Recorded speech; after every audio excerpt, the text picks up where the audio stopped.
The notion being that both Launceston and Huon Valley both had magnificent rivers. And that became the kind of rationale for the show itself, that it was a kind of connecting thread, if you like.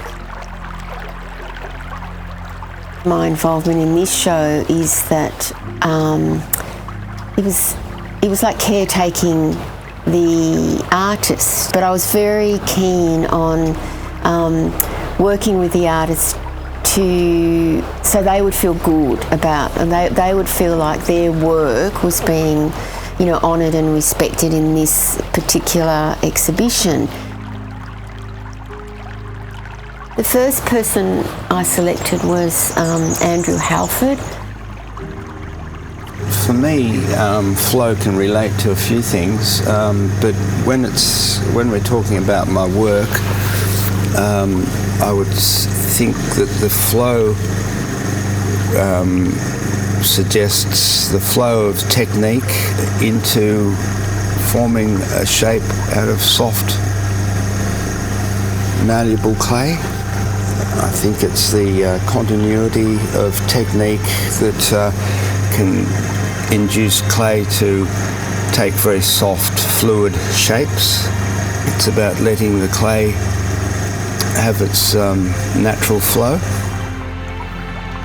Also, my whole life I've lived by the water and spent a lot of time on the water, sailing and fishing. And I work here with a nice view out over Southport Bay.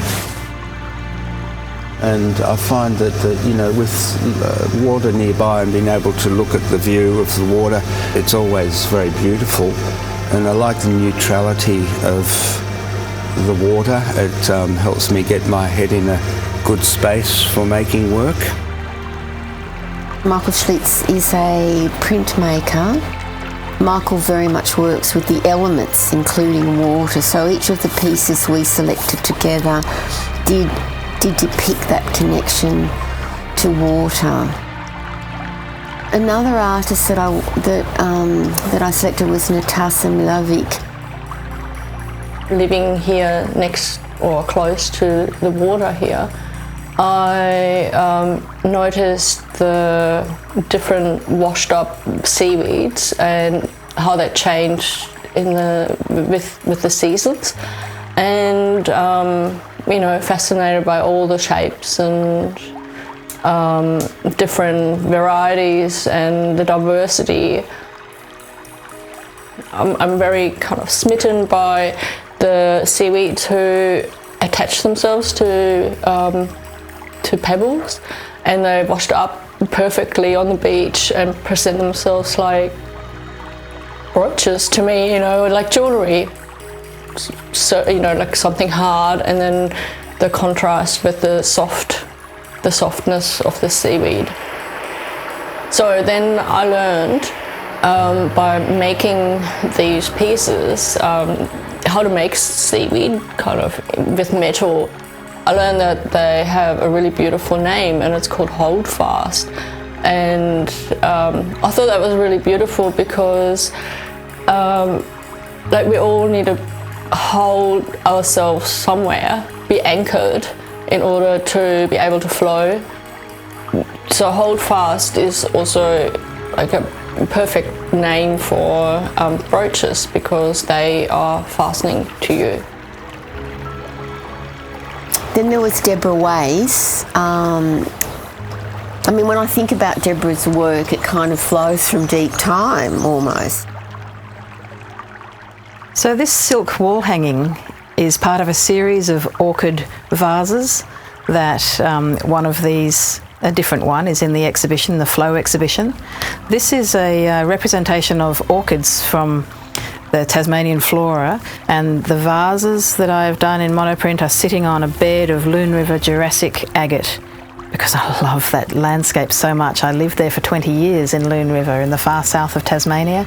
This same landscape where I lived for all those 20 years is just around the corner from Research Bay, where I collected these plants on an arts residency, and to be in that landscape where the Lailakwani Palawa people from this land met with the French in 1792 and 93, and had a peaceful meeting. It was a peaceful meeting, and that's very unusual, and it's really worth celebrating. What I am endeavouring to do is to give people a sense of history and culture through the very plants themselves. In terms of finding flow in my work, it's so easy to do, and I'm in that space so often because I'm working with the actual plants, and that flow of information, that flow of artistry is something that people can then wear in a form that is quite delightful. This shirt that I'm wearing here, this is Lomatia tasmanica, to bring this plant to life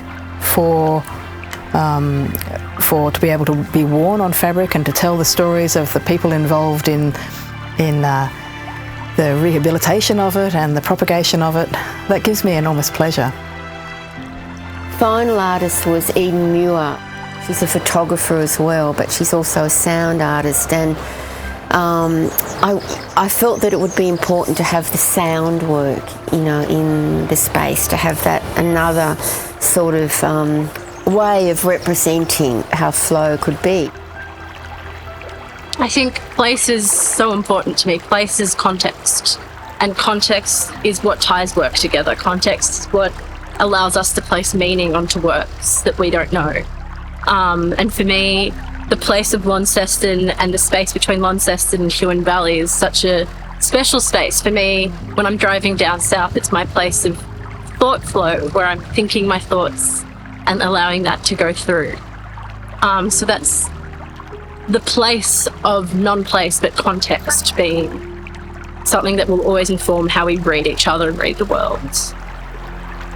The Tamar River, or Cunnamalooka, I forget the English name for it often personally, because I'm used to calling it Cunnamalooka, is the river that is very important to Launceston.